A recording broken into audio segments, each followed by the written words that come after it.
오늘의 말씀 요한복음 6장 1절에서 21절까지 말씀입니다. 그 뒤에 예수께서 갈릴리 바다 곧 디베랴 바다 건너편으로 가시니 큰 무리가 예수를 따라갔다. 이것은 그들이 예수가 병자들을 고치신 표징들을 보았기 때문이다. 예수께서 산에 올라가서 제자들과 함께 앉으셨다. 마침 유대 사람의 명절인 유월절이 가까운 때였다. 예수께서 눈을 들어서 큰 무리가 자기에게로 모여드는 것을 보시고 빌립에게 말씀하셨다. 우리가 어디서 빵을 사다가 이 사람들을 먹이겠느냐? 예수께서는 빌립을 시험해 보시고자 이렇게 말씀하신 것이었다. 예수께서는 자기가 하실 일을 잘 알고 계셨던 것이다. 빌립이 예수께 이렇게 대답하였다. 이 사람들에게 모두 조금씩이라도 먹게 하려면 빵 200데나리오너치를 가지고서도 충분하지 못합니다. 제자 가운데 하나이며 시몬 베드로와 형제가 아닌 안드레가 예수께 말하였다. 여기에 보리빵 5개와 물고기 2마리를 가지고 있는 한 아이가 있습니다. 그러나 이렇게 많은 사람에게 그것이 무슨 소용이 있겠습니까? 예수께서는 사람들을 앉게 하여라 하고 말씀하셨다. 그곳에는 풀이 많았다. 그래서 그들이 앉았는데 남자의 수가 5,000명쯤 되었다. 예수께서 빵을 들어서 감사를 드리신 다음에 앉은 사람들에게 나누어 주시고 물고기도 그와 같이 해서 그들이 원하는 대로 주셨다. 그들이 배불리 먹은 뒤에 예수께서 제자들에게 이렇게 말씀하셨다. 남은 부스러기를 다 모으고 조금도 버리지 말아라. 그래서 보리빵 5덩이에서 먹고 남은 부스러기를 모으니 12광주리에 가득 찼다. 사람들은 예수께서 행하신 표징을 보고 이분은 참으로 세상에 오시기로 된 그 예언자이다 하고 말하였다. 예수께서는 사람들이 와서 억지로 자기를 모셔다가 왕으로 삼으려고 한다는 것을 아시고 혼자서 다시 산으로 물러가셨다. 날이 저물었을 때 예수의 제자들은 바다로 내려가서 배를 타고 바다 건너편 가버나움으로 갔다. 이미 어두워졌는데도 예수께서는 아직 그들이 있는 곳으로 오시지 않았다. 그런데 큰 바람이 불고 물결이 사나워졌다. 제자들이 배를 저어서 10여리쯤 갔을 때였다. 그들은 예수께서 바다 위로 걸어서 배로 가까이 오시는 것을 보고 무서워하였다. 예수께서 그들에게 말씀하셨다. 나다, 두려워하지 말아라. 그래서 그들은 기꺼이 예수를 배 안으로 모셔들었다. 배는 곧 그들이 가려던 땅에 이르렀다.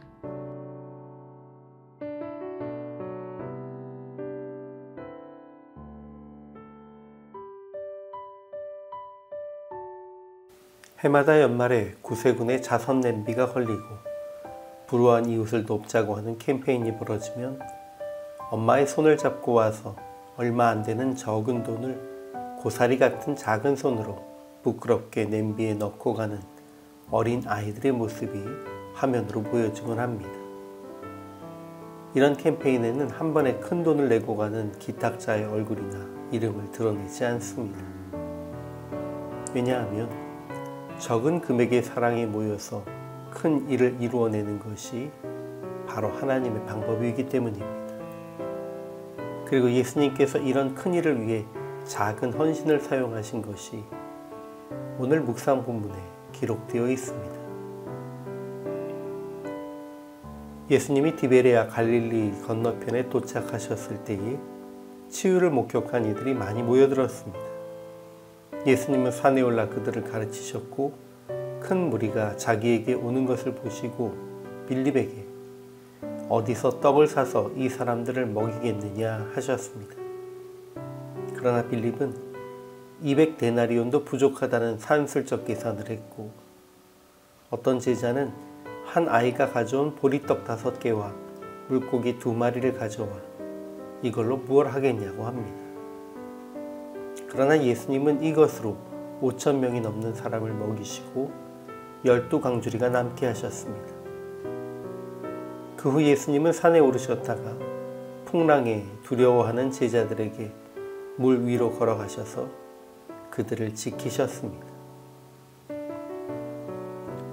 5,000명을 먹이신 오병이어의 기적은 사복음서에 모두 기록되어 있습니다.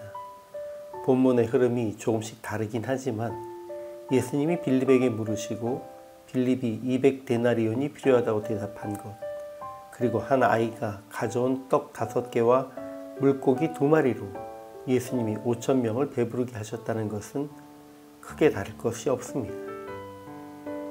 그리고 우리는 5,000명을 앞에 두고 작은 것을 가져온 아이의 담대함과 현실을 생각하면서 이에 얼마나 되겠습니까? 라고 말하는 제자의 생각과 태도의 차이에 집중하게 됩니다.